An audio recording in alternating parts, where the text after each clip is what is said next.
नमस्कार दोस्तों, home science academy में आपका स्वागत करती हूँ।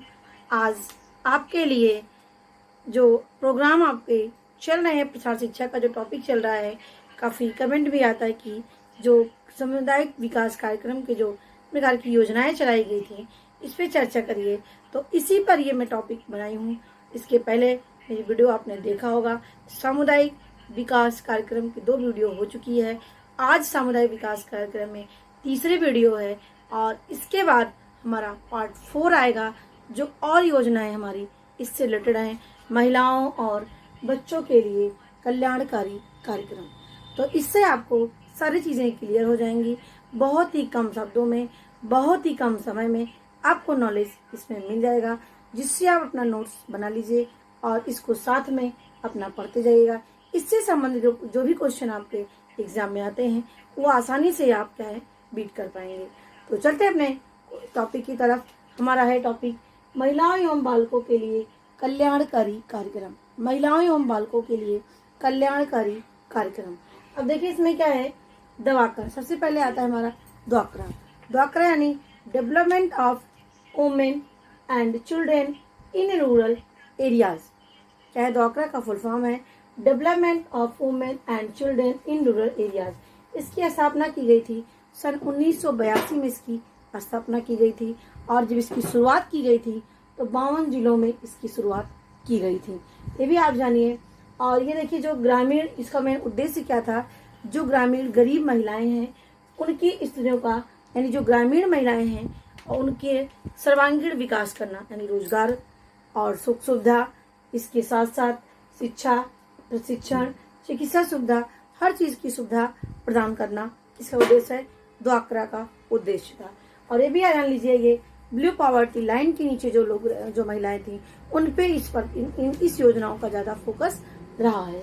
और देखिए, ये जो योजनाएं थी, इसमें जो वार्षिक आय, जो ऐसी महिलाएं, ऐसे परिवार जिनकी वार्षिक आय क्या है 4800 से कम हो, ऐसे को इसमें शामिल किया गया है द्वाकरा में। जिनको देखिए शिक्षा, रोजगार, प्रशिक्षण, चिकित्सा सुविधा, धूम रहित चूल्हे, अन्य चीजों की व्यवस्था इसमें की गई। तो ये चीजें हो गई हमारी इसमें, ये हो गया द्वाकरा के बारे में। अब चलते हैं नेक्स्ट। इसमें ये देखिए, यहाँ पर है केंद्र और राज्य सरकार, यानी इस पे जो खर्च का वहन करते हैं, इसमें केंद्र सरकार और राज्य सरकार दोनों खर्चे का वहन करती हैं और दोनों इसको देखती हैं। और ये देखिए, जो यूनिसेफ है, यूनिसेफ भी द्वाकरा को आर्थिक सहायता पहुंचाने का काम करता है। तो ये चीजें याद हो गई। मैंने आपका मेन उद्देश्य क्या है, ग्रामीण स्त्रियों का सर्वांगीण विकास करना और इसमें हर प्रकार की सुविधा महिलाओं को प्रदान करना। तो ये हो गया हमारा द्वाकरा। द्वाकरा का फुल याद कर लेना, इनका ईयर का भी याद कर लेना। किसके है, केंद्र सरकार, राज्य सरकार दोनों के द्वारा चलाई, दोनों का कह सकते हैं इसमें सहयोग है। और जो यूनिसेफ है, इसकी एक उपयोजना है, ये क्या है, इसको वित्तीय सहायता प्रदान करती है। अब आता है हमारा ट्राइसेम। ट्राइसेम क्या है, training rural youth for self employment. क्या है, training of rural youth for self employment programme. ये क्या है, इसकी स्थापना की गई थी 15 अगस्त 1989 में। कब इसकी स्थापना की गई थी, 15 अगस्त 1989 में इसकी शुरुआत की गई। और इसका उद्देश्य क्या है, बीपीएल के नीचे जो ग्रामीण युवाओं हैं उनको तकनीकी एवं व्यवसायिक प्रशिक्षण प्रदान करना। क्या है, तकनीकी एवं व्यवसायिक प्रशिक्षण देने का काम कौन करता है, हमारा ट्राइसेम करता है। इसका फुल फॉर्म याद कर लीजिए। इसकी स्थापना कब की गई और किस उद्देश्य से की गई, और ये आईआरडीपी का अंग है कौन, ये ट्राइसेम। दूसरी बात, ये 18 से 35 वर्ष के युवा हैं उनको इसमें शामिल किया गया। और जो असहाय लोग हैं, जैसे विधवा हैं, निराश्रित हैं, कोई नहीं है उनके आगे पीछे, तो ऐसे लोगों की जो उम्र है वहाँ पर 45 वर्ष रखी गई। नहीं तो ऐसे नॉर्मल जो एज है 18 से 35 है। जो स्पेशल लोग हैं उनके लिए 45 वर्ष रखी गई है। अब आता है हमारा नेक्स्ट, ये जवाहर ग्राम समृद्धि योजना। क्या है, जवाहर ग्राम समृद्धि योजना। ये आई 1 अप्रैल 1999 को। कब आई, 1 अप्रैल 1999 को आई। ये क्या है, रोजगार के अवसर उपलब्ध कराने का काम है इसका क्या उद्देश्य है, रोजगार के अवसर उपलब्ध कराना। और इसके साथ साथ क्या है, जो गांव में देखते हैं गांव की क्या आवश्यकता है, गांव को मेन सभी लोगों को, गांव में जो रहने वाले लोग हैं उनकी मुख्य रूप से क्या आवश्यकता है गांव में, तो इसकी इंफ्रास्ट्रक्चर विकसित कर लेना, और उसको यदि हम विकसित कर लेंगे तो उनको क्या रोजगार देना है, किसी दिन उनको प्रशिक्षण देना है, क्या चीज़ें उनको सिखाना है, सब चीज़ें उनको बारे में पता चल जाता है। यानी गांव की जो आवश्यकता है उसको, उसका एक इंफ्रास्ट्रक्चर तैयार करना या विकसित करना।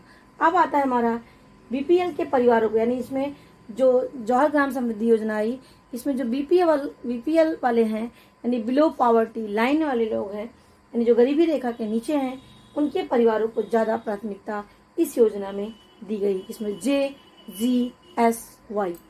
अब आता है हमारा मिलियन वेल्थ स्कीम या MWS, मिलियन वेल्थ स्कीम।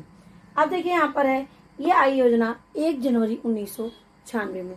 कब आई? 1 जनवरी 1996 को यह योजना आई, और यह केंद्र एवं राज्य सरकार के द्वारा प्रायोजित योजना है। केंद्र एवं राज्य सरकार के द्वारा यह एक प्रायोजित योजना है। इसमें 80% केंद्र सरकार और 20% राज्य सरकार सहयोग देती है। इसमें क्या है कि जो गरीब लोग होते हैं वो सिंचाई नहीं कर पाते थे अपने खेतों की, अनाज नहीं हो पाता था, जिससे वो गरीब रह जाते थे, उनको खाने के लिए भी नहीं रहता था। इसीलिए सरकार ने उनको सिंचाई हेतु कुओं का निर्माण करने की व्यवस्था की, और जिससे उनके खेतों की सिंचाई हो जाएगी, जिससे अनाज उत्पादन होगा और उनका आर्थिक स्तर ऊंचा होगा।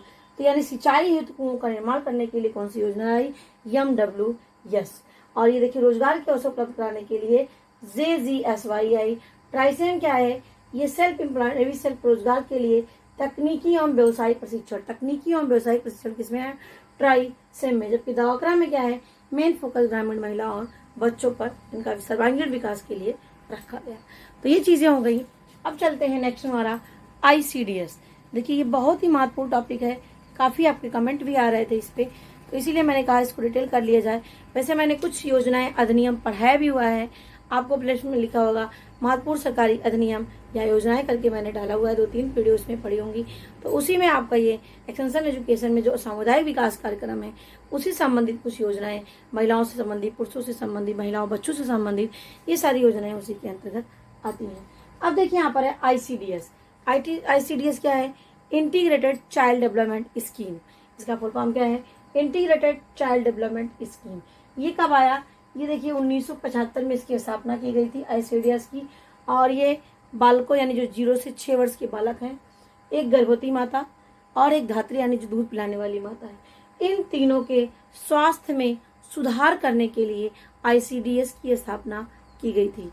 0 से 6 वर्ष के बच्चे, गर्भवती माता, धात्री यानी दूध पिलाने वाली माताओं के स्वास्थ्य में सुधार करने के लिए यह योजना लाई गई। इसके देखिए निफ्सिड का इसमें पूरा सहयोग रहा। अब आपको फुल फॉर्म इनका बताना है।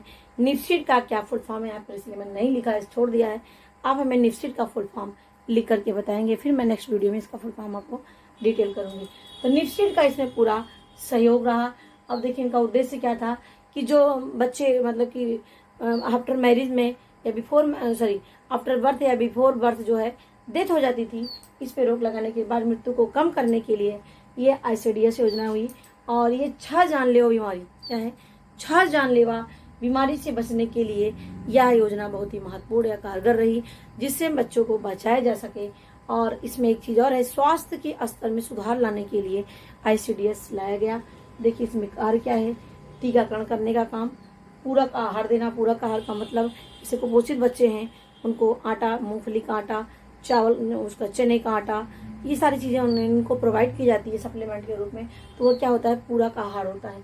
स्कूल पूर्व अनौपचारिक शिक्षा, यानी जो स्कूल जा रहे हैं बच्चे, उनसे जो ना जा रहे हैं बच्चे स्कूल जाने से पहले एज की, उनको क्या करते हैं? उनको पढ़ाया जाता है। और देखिए इसी ICDS में प्रशिक्षण देने का भी काम किया जाता है।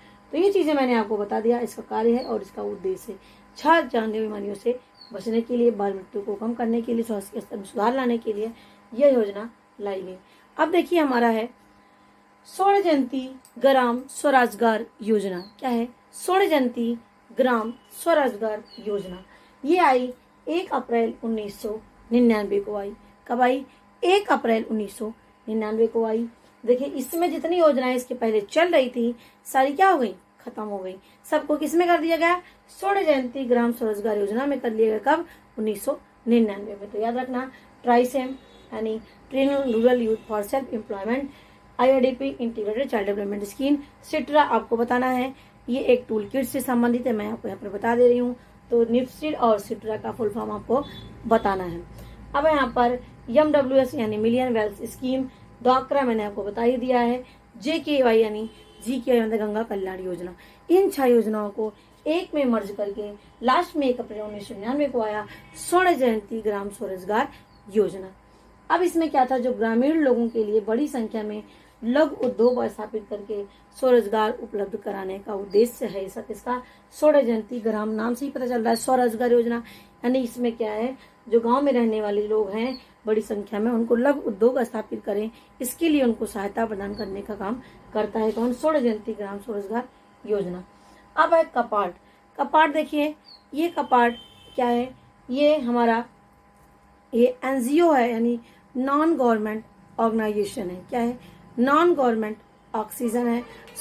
ऑर्गेनाइजेशन है, और ये जन कार्यों ग्रामीण तकनीक का विकास करने का काम करता है।